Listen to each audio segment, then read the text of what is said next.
na escola é uma doença social onde polícia e justiça é remédio para baixar a febre. E em algumas comunidades nem a febre está conseguindo baixar. Nós precisamos de outras ações. Vou perguntar ao professor Marcelino, então, que é presidente do Conselho de Escolas aqui em Ribeirão Preto. O poder público está preparado para isso, professor? Ele tem que estar. Para baixar a febre, né? Como isso, o doutor eu acho que o que é importante, assim, até para demarcar, porque às vezes passa-se uma ideia assim, de que a escola é o lugar mais violento do mundo, e aí as pessoas passam a ter medo. Quer dizer, as estatísticas gerais mostram que as escolas não são, em princípio, um local violento. Quer dizer, os pais devem, sim, colocar seus filhos na escola. O que acontece é que a escola, por ser um local de formação, é inaceitável que ocorra um caso de bullying ou de violência. Então, acho que esse é o ponto central. O segundo, aproveitando um pouco a fala do professor, quer dizer, a polícia ela é importante, mas não dentro da escola.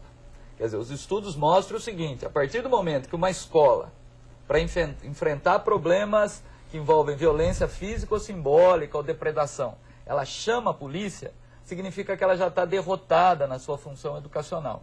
Então, quer dizer, é fundamental do ponto de vista da política pública entender que a escola não é local de polícia, a escola não é local de grade, a escola não é local de muros altos, né?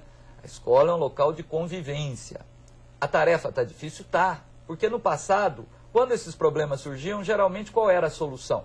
A solução era simples, você expulsava o aluno. Só que aí o que acontecia? O dano era muito maior, porque aí depois esse aluno ou voltava na escola numa situação de ex-aluno, às vezes para depredar, às vezes para agredir, né? Então, quer dizer, a nossa escola do passado, que em muitos aspectos ela era positiva, porque ela dava bons salários para os professores, ela tinha condições adequadas de funcionamento. Tinha os lados negativos também? Isso, era uma escola que selecionava demais. Então, hoje a nossa escola é inclusiva e tem que ser. Agora, é óbvio que a tarefa aumenta, e para isso a escola precisa de um apoio, porque o que é muito comum, às vezes, é a escola voltar o sonho do passado. Então, com aquela escola excludente, com aquela escola onde poucos entravam e menos ainda saíam no final. Agora, é óbvio que essa escola, que hoje tem tarefas que não tinha no passado, ela precisa de um apoio. E aí, voltando à sua questão inicial, esse apoio ainda é muito carente, porque não é só um apoio de pessoal, é um apoio de políticas adequadas, de gestão, quer dizer, aí depois nós voltamos ao tema, mas é um conjunto de medidas que permitem equacionar e são medidas de curto, médio e longo prazo. Quer dizer, não existem respostas simples para a questão do bullying e da violência.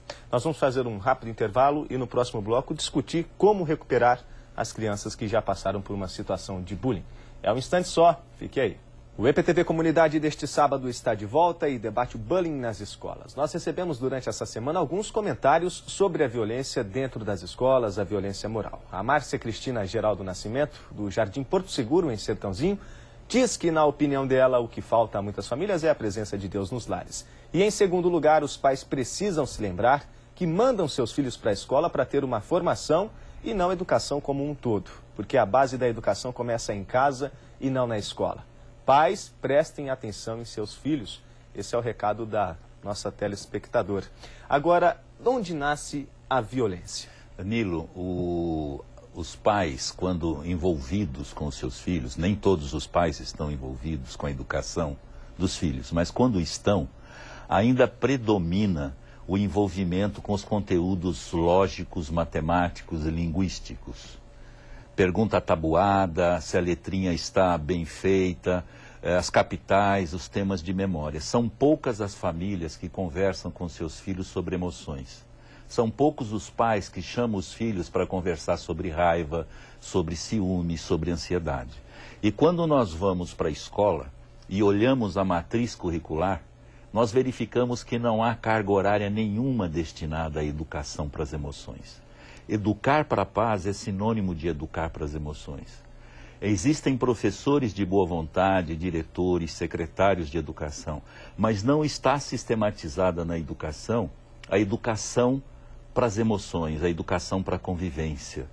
De forma que, se nós entendemos que viver em paz é importante, é tão importante quanto matemática, história e geografia, ser feliz, que é a educação para as emoções, É tão importante quanto ser um empresário rico, ou uma pessoa famosa, ou uma pessoa que tenha sucesso socioprofissional. É preciso dar para os conteúdos da educação para as emoções o mesmo valor que nós damos para os conteúdos que nós apresentamos na matemática, na geografia, na história. Não é necessariamente incluir esses conteúdos como uma disciplina formal, mas como um projeto e sistematizá-lo, para que uma criança, por exemplo, no infantil ou no fundamental, no ensino básico como um todo, tenha, por exemplo, no fundamental, 9 anos regulares de orientação para se transformar num ser que conheça os fundamentos da paz.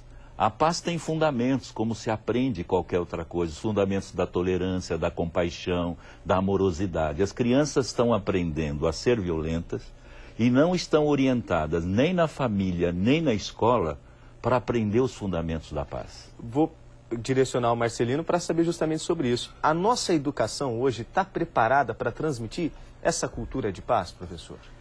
É difícil, né? Por quê? Porque onde você olha no mundo, né, a violência está presente, é um país ocupando o outro, né? Hoje nós temos um presidente de um país praticamente asilado na embaixada brasileira. Então, quer dizer, é uma situação difícil. E aí eu pego a fala da telespectadora que vocês entrevistaram, que eu acho interessante, porque ela reflete um sentimento, que eu acho que é um sentimento legítimo, mas que ele acaba levando, às vezes, uma confusão. Ela diz o seguinte: hoje cobra-se da escola tarefas que são da família. Quando a gente olha para o passado, na escola do passado, nós vamos ver que essas coisas já estavam presentes. A escola sempre se preocupou com a questão dos valores. É que antes os valores eram mais consensuais. Agora não são mais. Hoje se perdeu o valor? Não, eu acho que, como eu disse, é um processo de perdas e ganhos. Os valores hoje, eles dependem de uma negociação. Eles não são tão consensuais. Então, na verdade, primeiro, é tarefa da escola, sim.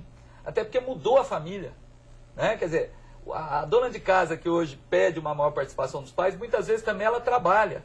Quer dizer, hoje a mulher trabalha. Isso foi uma conquista, a mulher poder trabalhar. Só que é óbvio que aí ela já não vai poder mais ficar em casa o dia todo. Então isso vai refletir na escola. Então esse é um dado para a escola. Não adianta a escola buscar explicações para aquilo que ela não consegue fazer. Ela tem novas tarefas hoje. Então eu acho que a questão que se coloca é o seguinte: como ela pode dar conta das novas tarefas? Então, a cultura da paz que o professor colocou, quer dizer, ela tem que estar presente na aula de português, né? Tem um professor da USP já falecido que ele diz o seguinte: um professor de português, um professor de física, antes de ser um professor de português, um professor de física, ele é um professor. Então ali ele pode ser o exemplo, ele pode inclusive ser um exemplo de uma forma diferente de resolução de conflitos. Vamos imaginar uma família que mora numa casa onde o pai está acostumado a bater. Se ele aprende na escola uma forma diferente de resolver o conflito que não passe pela violência, ele vai ver a possibilidade de soluções distintas, né? É muito comum assim, às vezes você vai no banheiro, eu sempre falo quando meus alunos vão fazer estágio, visite os banheiros das escolas, porque eu acho que é um bom indicador da qualidade de uma escola. Isso. E aí nós vemos às vezes banheiros sujos, detonados, aí você fala, não, mas são os alunos que detonam.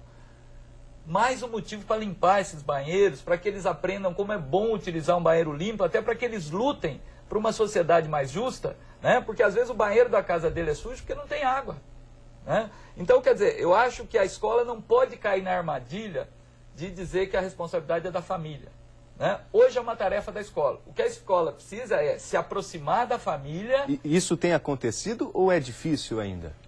Eu gostaria de fazer um comentário que é muito óbvio. Para chegar aos alunos, precisa passar pelos educadores.